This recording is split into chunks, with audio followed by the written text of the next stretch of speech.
Hey guys, welcome back to my channel, and today we are going to do a knee friendly leg workout.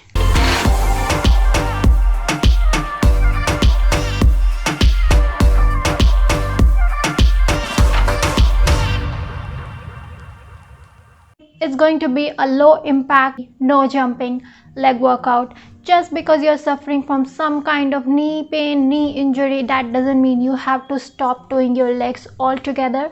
There are so many exercises that you can do that doesn't involve bending your knees. I get so many clients that have knee problems and they are just not able to do squats or lunges or any exercises that involves bending of the knees. I have to get creative and give them exercises that will work out their legs but also not hurt their knees.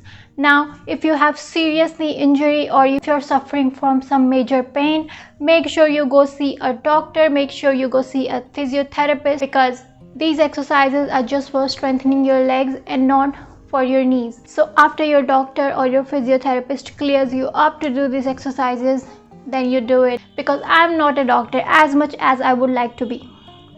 I'm a personal trainer and my job is to make my clients fit regardless of whatever physical condition they have. So these are some of the exercises that I make my clients do on their leg days, and you can share it with people who have knee problems. If you have knee problems, you can do this exercise too, and it won't affect your knees at all. I promise you that. Before we get into the workout, I just wanted to thank everyone who have subscribed so far. I'm really grateful for you. Thank you so much for being here. And if you're new here and you like the video, please make sure you go subscribe, like, comment, share, hit the bell icon, and make sure you go watch my other videos. I post workout related videos and cooking videos. So let's get into the workout. Make sure you warm up properly before you start the exercises. Let's get into it.